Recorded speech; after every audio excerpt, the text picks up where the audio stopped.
Hello everyone, मेरा नाम प्रशांत और आज हम बात करेंगे टैरिफ से रिलेटेड, जियोपॉलिटिक्स से रिलेटेड और रूस के जो राष्ट्रपति व्लादिमीर पुतिन है उनका जो बयान आया है भारत के लिए, चाइना के लिए, यूएस के लिए, ट्रेड से रिलेटेड, पेट्रोल से रिलेटेड।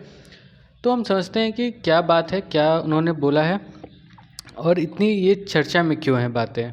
चर्चा में तो होनी है वैसे, लेकिन समझते हैं इसके पीछे का रीज़न। तो अभी माफ़ करिए, अभी भारत सरकार का जो ट्रेड एंड कॉमर्स मिनिस्ट्री है उन्होंने जारी किया है कि 6.7% अगस्त में जो भारत का ट्रेड था, जो एक्सपोर्ट था, ट्रेड में भी एक्सपोर्ट जो था वो 6.7% बढ़ा है। तो 6.7% बढ़ा है, ये इसमें बड़ी बात क्या है? बड़ी बात ये है क्योंकि अमेरिका ने शुरू में 6 अगस्त के आसपास भारत पे 25% टैरिफ लगाए थे, ठीक है, जैसा सब जानते हैं, और प्लस एडिशनल 25% टैरिफ 28 अगस्त के आसपास उन्होंने लगाए थे, ठीक है। तो जब दूसरा एडिशनल टैरिफ जब लगा तो भारत पे 50% टैरिफ लग चुका था, जो कि दुनिया में सबसे ज़्यादा था। भारत और ब्राज़ील पे 50% टैरिफ अमेरिका ने लगाए थे प्रोडक्ट्स पे। तो जब ऐसा हुआ तो ऐसा मानना था बहुत सारे एक्सपर्ट्स का in USA and also in India also. So they are saying that Indian market will collapse and something like that. मतलब उनका ये कहना था कि भारतीय मार्केट गिर जाएगा, एक्सपोर्ट भारत को बहुत हानि होगा, जीडीपी पे हानि होगा, उनका एक्सपोर्ट गिरने लगेगा। तो उनके लिए उनके चेहरे पे एक तमाचा है कि 6.7% का ग्रोथ हुआ है, गिरा नहीं है, ग्रोथ हुआ है, वो भी कितना, 6.7% का। तो ये बहुत ही बड़ी उपलब्धि है भारत के लिए कि इतने ज़्यादा टैरिफ होने के बाद भी भारत का मार्केट ग्रो कर रहा है, भारत का एक्सपोर्ट बढ़ रहा है। और ऐसा क्यों हुआ है? तो ऐसा इसलिए हुआ है क्योंकि जो हम किसी भी देश पे जियोपॉलिटिक्स में जब हम किसी भी देश पे ज़्यादा डिपेंड कर जाते हैं तो वो देश उसका गलत फ़ायदा उठाने लगता है, ठीक है। तो जब हम अमेरिका पे ज़्यादा डिपेंड थे तो इसलिए अमेरिका ने ज़्यादा फ़ायदा उठाया। जैसे अभी आप देख रहे होगे कि फार्मा पे भी उन्होंने टैरिफ लगा दिया, फिर मूवीज़ पे टैरिफ लगा दिया। तो वो जब आप ज़्यादा डिपेंड होते हो किसी पे तो लोग उसका वो फ़ायदा उठाता है, ये स्वाभाविक है। तो जब आप इसकी बात कर रहे हो तो भारत ने अपना जो मार्केट है वो एक्सपैंड किया है। वो सिर्फ यूएसए पे जो आधारित था, मतलब ज़्यादा बड़ा मार्केट था यूएसए भारत के लिए, तो उसको हटा के उसकी जगह पे चाइना को, यूएई को, नीदरलैंड को, सिंगापुर को, बहुत सारे छोटे छोटे ऐसे देश हैं, चाइना तो छोटा नहीं है लेकिन कुछ ऐसे देश है जहाँ पे भारतीय जो सामान था वो कम जाया करता था, नहीं के बराबर जाया करता था। वहाँ पे भारत अपना सामान जब भेजना शुरू किया है, नए मार्केट्स को देखा है और उनकी ज़रूरतों को पूरा किया है। और वहाँ पे अपने जितने भी जो भी चीज़ अमेरिका ने जिस पे एक्सपोर्ट पे ज़्यादा टैरिफ लगाया था, जैसे कि टेक्सटाइल, जैसे कि मेडिसिन्स, जैसे कि जेम एंड ज्वेलरी, उन सभी चीज़ों को भारत अब इन देशों को बेच रहा है, ठीक है, नए मार्केट्स को देख रहा है। जैसे कि आप देख पा रहे होगे कि नए मार्केट्स में हांगकांग हो गया, सिंगापुर हो गया, चाइना हो गया, यूएई हो गया, ये बहुत सारे ऐसे देश हैं जिनके यहाँ भारत का जो ट्रेड था, जो एक्सपोर्ट था वो बहुत कम था। चाइना पे तो आप सब जानते हैं कि भारत का एक्सपोर्ट बहुत कम था, लेकिन वो बढ़ा है, वो 22% बढ़ा है, जिसमें पेट्रोलियम प्रोडक्ट्स भी हैं। लेकिन 22% बढ़ना ये बहुत बड़ी बात है, वही चाइना जैसे कंट्री में जहाँ पे वो खुद मैन्युफैक्चर करते हैं सारी चीज़ें, वो भी कम दामों में। तो ये भारत के लिए एक उपलब्धि है। तो अब हम समझते हैं कि ये एफटे, अभी जो एफटे का एक ट्रेड डील हुआ है, फ्री ट्रेड एग्रीमेंट, वो क्या था? तो फ्री ट्रेड एग्रीमेंट का मतलब ये होता है कि हर चीज़ फ्री नहीं हो जाता है, हाँ, कुछ चीज़ें पे कम हो जाती है, जैसे 90%, 95%, डिपेंड करता है प्रोडक्ट्स, ठीक है, कि वो देश किस प्रोडक्ट के लिए कितना टैरिफ माफ़ करेगा, ठीक है। तो अमेरिका बोल रहा था, यूएस यानी वहाँ के जो राष्ट्रपति हैं ट्रंप जी, उनका ये कहना था कि यूरोप एक साथ है और भारत पे एक्सपोर्ट पे वो ज़्यादा से ज़्यादा, जैसे उन्होंने सैंक्शन बोले हो आप इसको, या फिर जो भी आप बोलो, ट्रेड वॉर बोलो, जो भी आप बोलो, जो यूएसए कर रहा है सेम यूरोपियन यूनियन को भी करना चाहिए।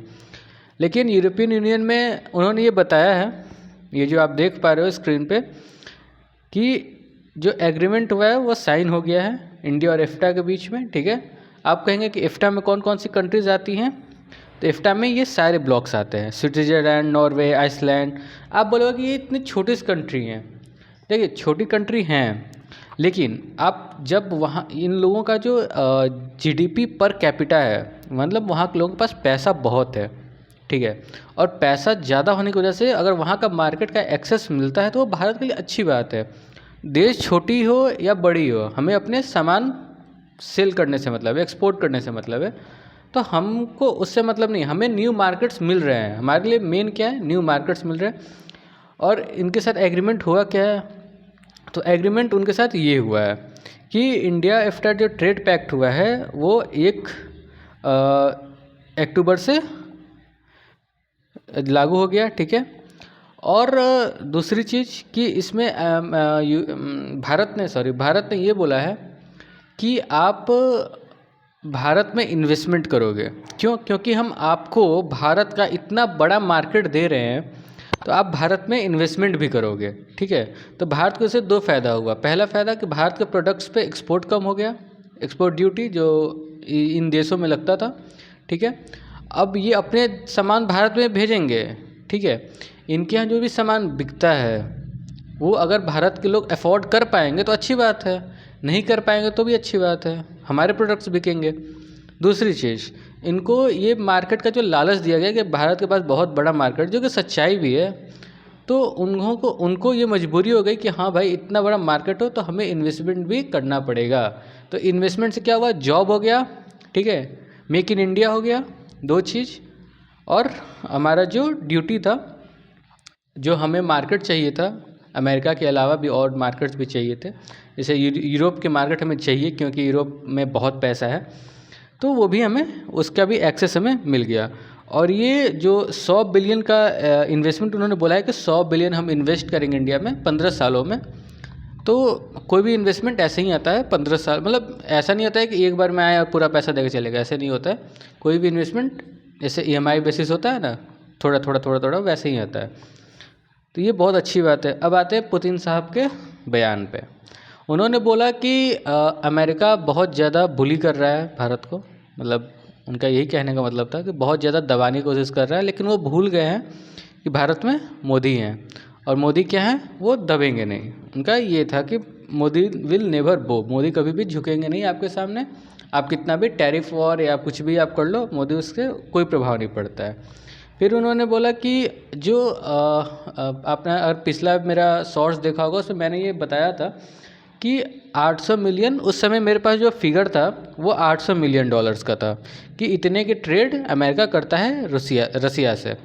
तो उन्होंने बोला कि जिस टाइम पे अमेरिका भारत पे और चाइना पे प्रेशर बना रहा था कि तुम मत खरीदो सामान, ठीक है, रशिया से पेट्रोलियम प्रोडक्ट्स या कोई भी पार्ट्स, तो भारत तो वैसे डिफेंस इक्विपमेंट भी खरीदता है, लेकिन यहाँ पे मेन फोकस पेट्रोलियम प्रोडक्ट्स का था, तो तुम मत खरीदो। तो उसी दौरान अमेरिका रसिया से $1 बिलियन का 1.02 बिलियन डॉलर्स का 1.02 billion dollars total amount worth का वो यूरेनियम खरीदता था, USA अमेरिका खरीदता था रसिया से। तो ये उनका हिपोक्रेसी है। आप देखो कि आपको मना कर रहे हैं लेकिन पीछे से वो भी खरीद रहे हैं, ठीक है। तो यही चीज़ कहना चाहते थे पुतिन साहब कि वो जो प्रेशर क्रिएट कर रहे हैं दूसरे कंट्रीज़ पे, वो खुद भी तो अमेरिका से खरीद रहे हैं और उनका एक्सपोर्ट 20% बढ़ा है, ठीक है। रसिया का एक्सपोर्ट जो है वो अमेरिका में 20% बढ़ा है। तो अमेरिका को ये ध्यान देना चाहिए कि वो कहाँ से उनके बिजनेसमैन्स या उनके गवर्नमेंट कहाँ से सामान खरीद रही है, ये उनको भी पता होना चाहिए। तो आज के लिए इतना ही, मिलते हैं किसी और वीडियो में किसी और टॉपिक के साथ। तो थैंक यू वेरी मच, और सब्सक्राइब करें प्लीज़ मेरे चैनल को। अब 100 सब्सक्राइबर का गोल है, तो कृपया सब्सक्राइब करें। Thank you. जय हिंद, जय भारत।